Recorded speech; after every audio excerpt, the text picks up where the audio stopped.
Good morning. I'm not going to go over the date and all that. I'll just put it in the header. But I am at my house and I am going to do cleaning up some specimens using citric acid. Yep, citric acid. Right here what I have is a 5-pound bag of pure food grade citric acid. This was an idea told to me by the owner of the Fort Drum Crystal Mine, and it works ridiculously well. It's pretty much non-toxic, you know, it's a food grade item. You know, if you get it in your eyes when it's heavily concentrated, it'll definitely burn you though. You want to keep it out of your eyes. I still use rubber gloves. It's a concentrated chemical and I just dump it in, I don't measure it. So I still use rubber gloves. Pretty much what you're gonna need is some sort of bucket. I'm using a bin because I have a whole bunch of specimens. Bag of citric acid, some gloves, and some calcite crystal seashells from Florida. So it's really simple. This video probably won't be longer than 5 or 10 minutes maximum. I'm also going to get out a super rare calcite crystal flower that I found at Fort Drum, and I will give you guys some close-up pictures of that and some video of that, and I'm going to clean that while we're cleaning this, but I'll just show you the end result of that one. Nah, I'll show you the whole thing. I'll go get it right now. Alright, so I have my bucket right here, and I have my bag of citric acid, and I am going to be doing a lot more specimens in this tub than what I show you on video.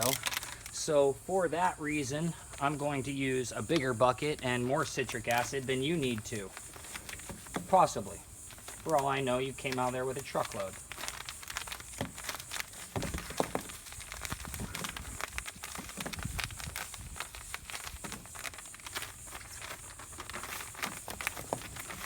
And that's probably plenty citric acid for what I'm looking to do right now.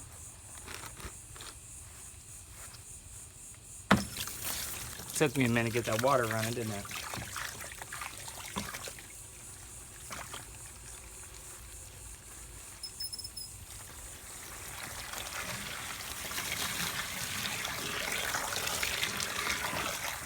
And let me put some more citric acid in it. Like I said, I have a lot of specimens to do.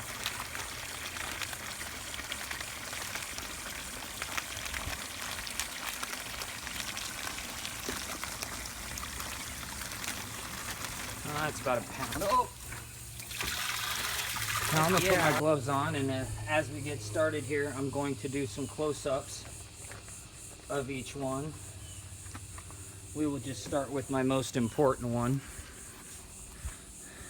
This is my calcite, fossilized calcite crystal seashell, where the calcite crystal, one of them inside, truly grew like a flower with petals and a giant center stamen crystal. And it's you'll see dog tooth, but seeing one that's a perfect flower like that, really looks like a flower, is ultra rare. So this is before, and you'll see it after it comes out of the bucket too.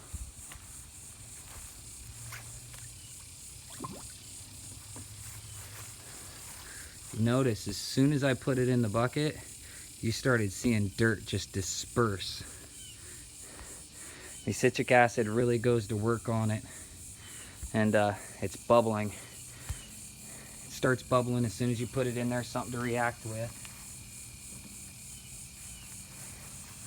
It's got some, this one has some cool calcite formation right in there, but the back is concreted out.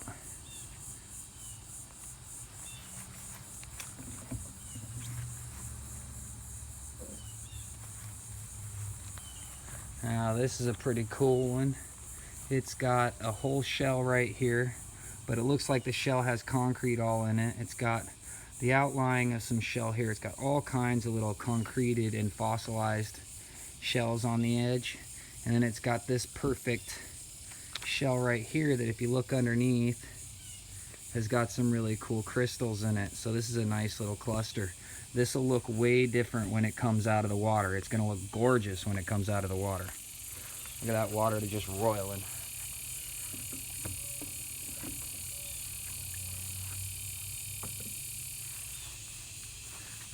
This one will just shine up much more than it is now. It's got some pretty trail of calcite shells on it. Nice little piece here.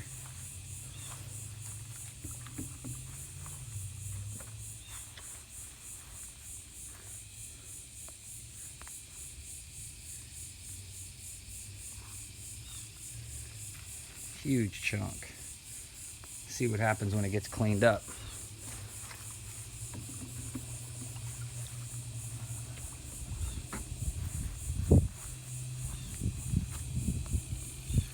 Now the amount of citric acid I put in there was a heavy dose, I believe.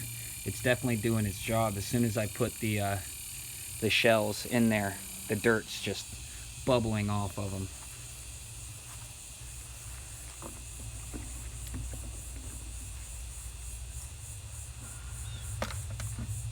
And I got this monster right here left, but I'm not sure he's gonna fit everything I got in there right now.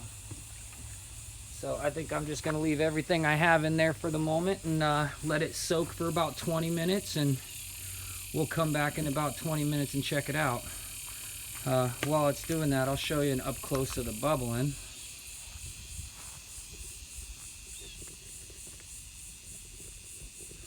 Loosen up. Oh, there it is.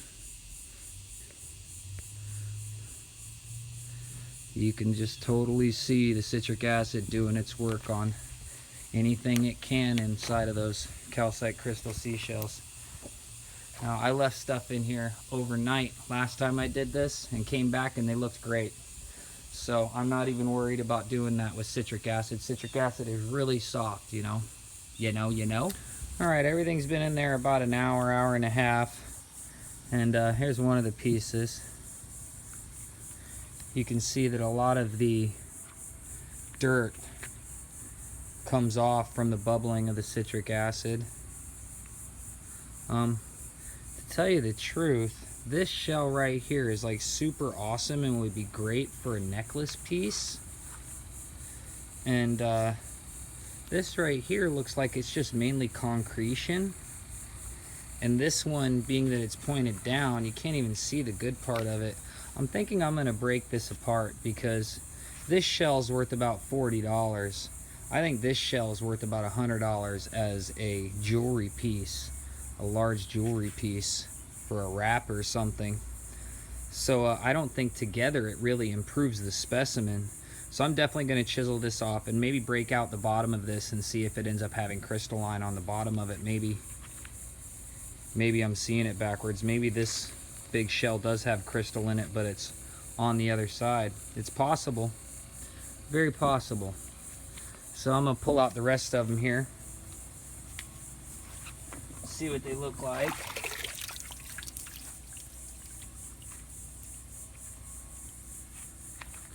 Now this one, it definitely cleaned up and brought out some of the calcite crystal underneath the seashell right there. Same thing over here. It made a lot of the concretion inside of the seashell weaker, and it just starts breaking apart like that. And the good thing is that now I can see the crystal line. I don't know if you can see it in there because it's sort of shadowed, but right in here I can see the calcite crystal on the other side of this.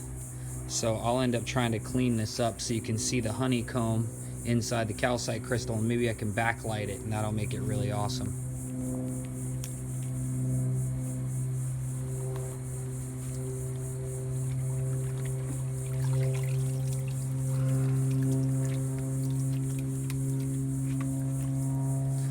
The back of it.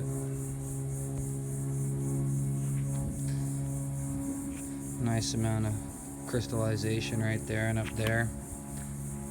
Nice little trail of toothy crystals. I don't know, it seems like a lot of matrix. Sort of a cool piece, I guess. Not bad.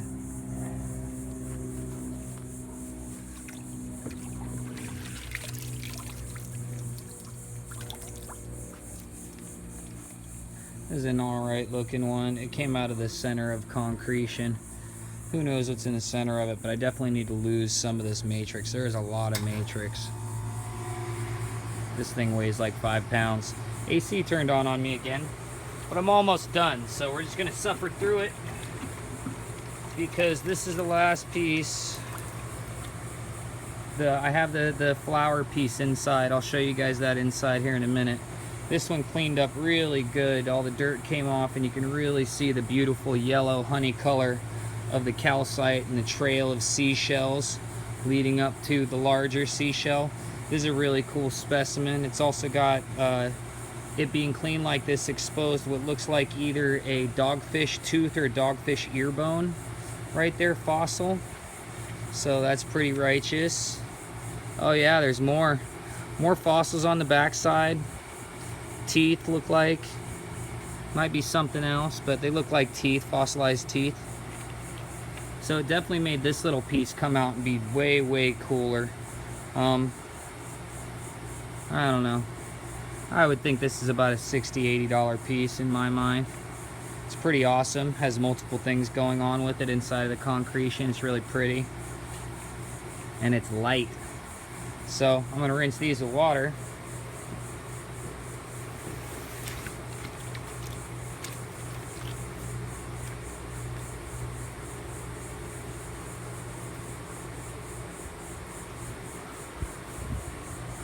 I'm just gonna give them a good rinse and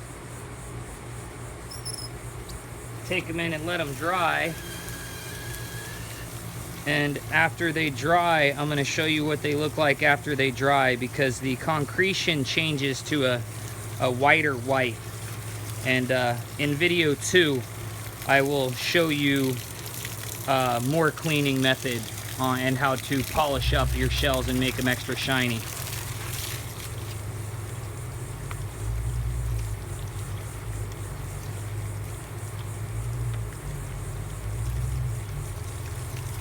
Rinsing the citric acid off. I'll see you in a minute. Alright, so these are what they look like after being left out to dry overnight. The concretion is a little bit more white than it was before. It's not quite as glossy, but the seashells themselves, a lot of the dirt is out of them. A lot of the weaker concretion will be easy to break off, and a lot of the dirt will have worked themselves out. This was the piece that we saw on the side of another piece, which was this piece. It was like right over here, pointed down like that or something, right? So I left these in overnight, and I do not recommend that. I would not leave my specimens in for anything more than an hour to an hour and a half. I would make it an hour and a half maximum. You see all this white that's growing on it? I'm not sure if it's calcium. I'm not sure if it's calcium that's mixing with another. It's calcium that's mixing with another mineral inside of the dirt and the concretion, and then it ends up coating everything after a little while. And I mean, it's not damaging it, but it definitely uglifies it. I have a process for cleaning it up, but you're not going to want to use this process on some of your nicer specimens or your weaker specimens. You're only going to want to use it on the specimens that are rather tough or have large crystals that you're not going to damage, or flat crystals that you're not going to damage. So I will go over that into video 2. But as you can see, with this white scum all over this shell, when you're cleaning with citric acid, do not leave it in for longer than an hour and a half. You know, if you're topping 2 hours, you're going to come out with stuff like this, and you're going to have to pressure wash it, which can be damaging, or use an acid on it, which can be damaging if not done properly, but I will show you more of in video 2, possibly later this week. So no more than an hour and a half. When they're in there for an hour and a half, they come out looking more like this. You know, you don't see that scummy buildup everywhere.